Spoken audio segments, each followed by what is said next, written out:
नमस्कार दोस्तों। नन्हे दोस्तों, कैसे हो? आज 75वां स्वाधीनता दिवस है ना? तो आज तो भारत की ही एक रूपकथा सुनना बनता है ना?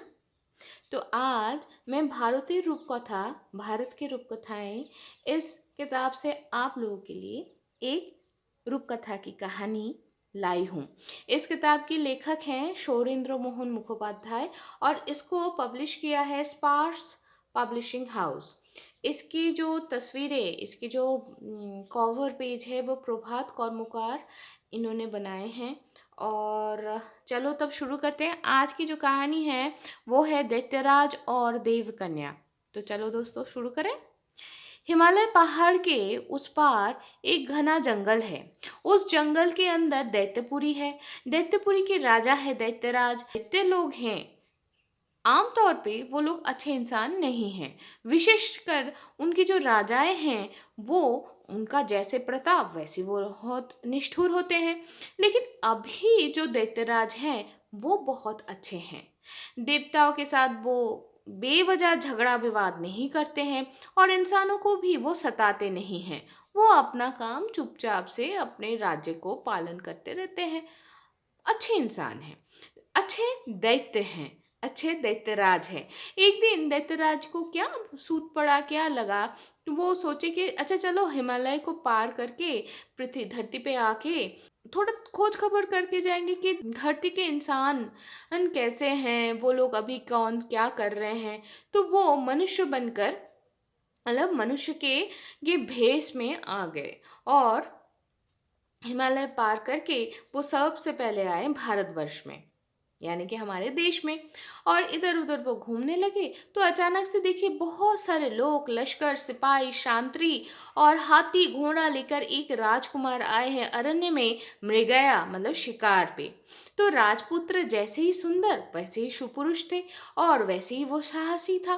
तो राजपुत्र को देखकर दैत्यराज को बहुत ही अच्छा लगा। तो राजपुत्र को देखकर दैत्यराज को लगा मेरा तो कोई लड़का लड़की है नहीं, तो अगर मैं इसको अपने पूरी पे ले जा सकता तो तब इसको ही मैं अपने लड़के जैसे बहुत अच्छे से रखता, प्यार से लाड़ से, और फिर जब मैं मर जाऊंगा तो तब यही मेरा राज्यभार भी संभाल लेगा।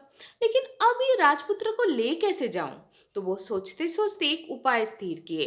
वो उपाय क्या है पता है? उन्होंने तब एक बहुत ही सुंदर सफेद सा और तेजी घोड़े के रूप में अपने आप को परिवर्तित कर ली और फिर राजकुमार के सामने से वो टक बक करके दौड़ लगा दी।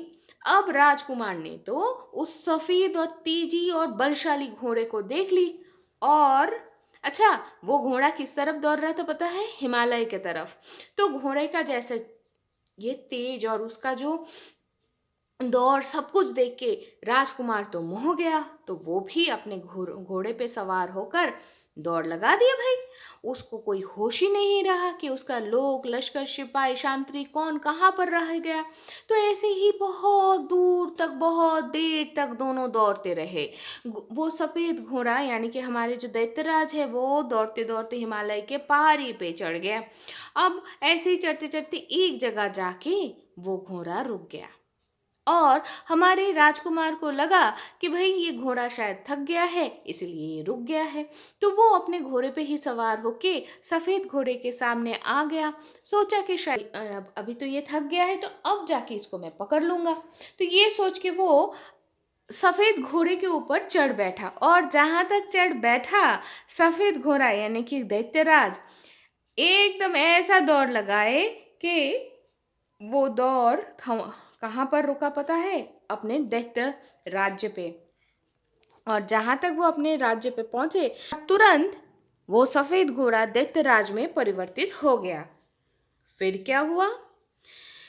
अब राजपुत्र तो अवाक रह गया, भाई ये क्या हो गया? तो फिर दैत्यराज अपने बहुत ही सुललित शब्दों से कहने लगे, गुस्सा मत करना राजकुमार, मैं दैत्यराज हूँ। धरती पे मैं गया था और और वहाँ पर मैंने तुम्हें देखा।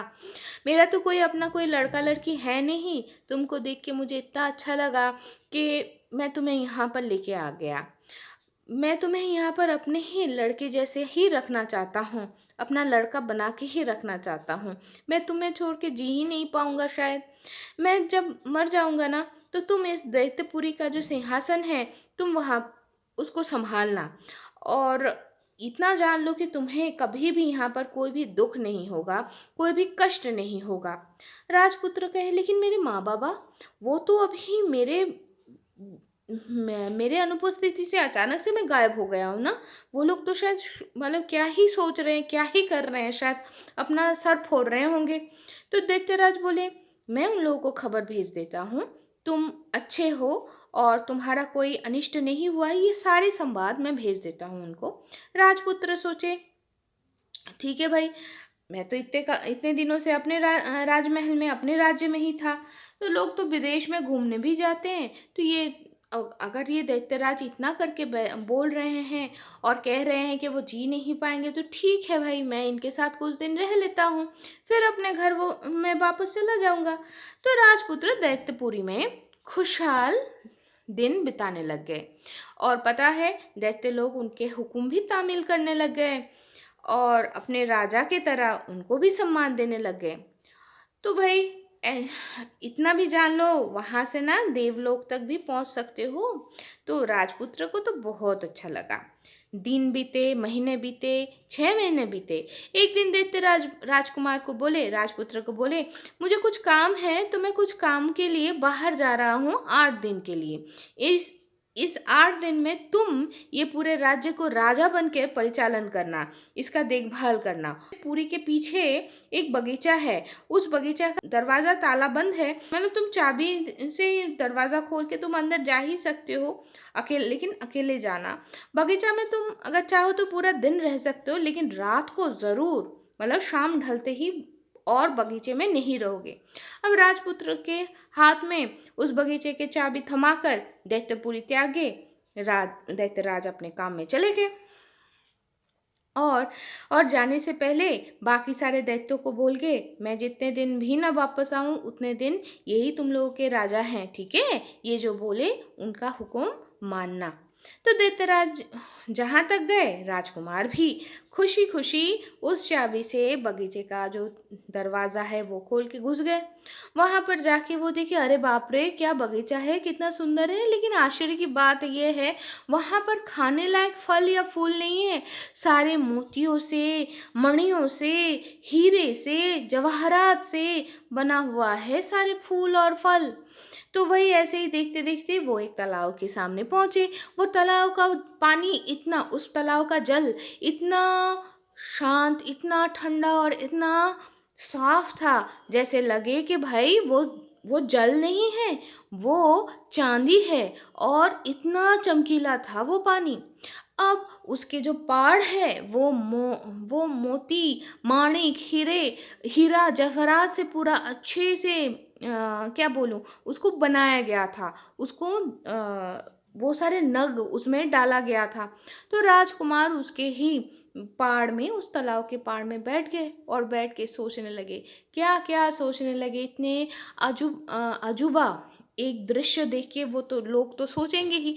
तो भाई वो सोचने लगे और सोचते सोचते उनके सामने तब तक 4 कबूतर, सफ़ेद कबूतर आके उतर गए पहाड़ में, तालाब के पहाड़ में। फिर वो क्या देख रहे हैं कि वो 4 कबूतर ना तुरंत अचानक से सुंदर सुंदर 4 कन्या में तब्दील हो गए और फिर वो लोग तालाब में नहाने लगे। अब उनमें से सबसे सुंदर जो कन्या थी, वो कन्या अपने बाकी तीनों जो सहचरियाँ थीं उनको कहने लगी, पता है कल रात को मैंने एक सपना देखी। उस सपने में मैं कहीं पर जा रहा हूँ, बहुत जा रहा हूँ, लेकिन मैं फिर और कभी भी मैं फिर स्वर्ग में वापस नहीं जा पाई। तो बाकी तीनों उसके सहेली या साथी बोलो, वो लोग बोले, अरे सपना तो सपना ही होता है, इतना मत सोच, बोल के वो लोग नहाने लग गए। अब वो जो कन्या है, जो ये सपने के बारे में बात की थी, वो सबसे सुंदरी थी, सबसे खूबसूरत भी थी। राजकुमार को तो भाग गई और राजकुमार सोचने लगा कि यार अगर मेरे साथ उसकी शादी हो जाती तो कितना अच्छा होता। तो ये सोचते सोचते वो अचानक से क्या सोचा, वो उन लोगों के सामने जाने की स्थिर कर ली। और फिर वो उस पहाड़ में सामने आया, तो जब तक वो तीन तीन कन्याएं तो बाहर निकल चुके थे, और ये चौथी जो कन्या थी, जहां तक निकलने लगी तालाब से, तो राजकुमार उसका हाथ पकड़ लिए।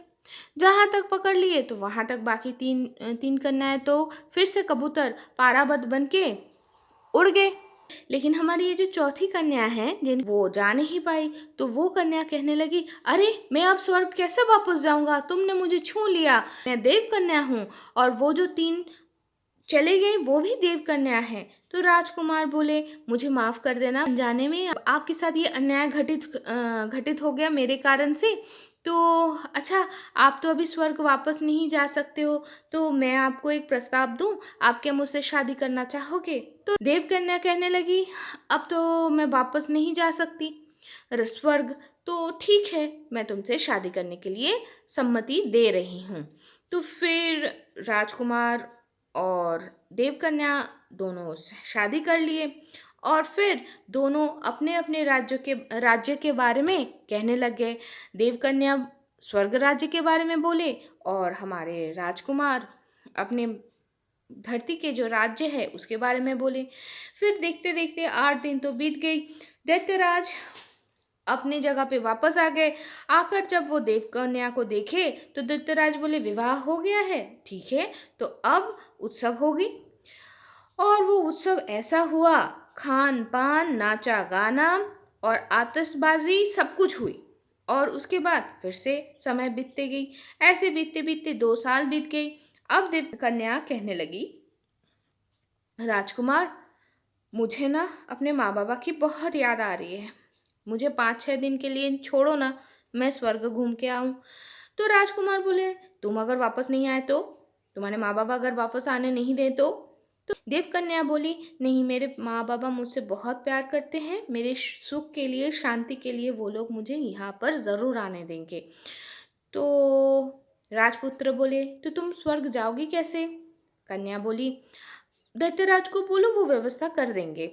तो जैसा हुआ वैसा ही 5-6 दिन के लिए राजपुत्र देवकन्या को स्वर्ग जाने के लिए सम्मति प्रदान कर दी।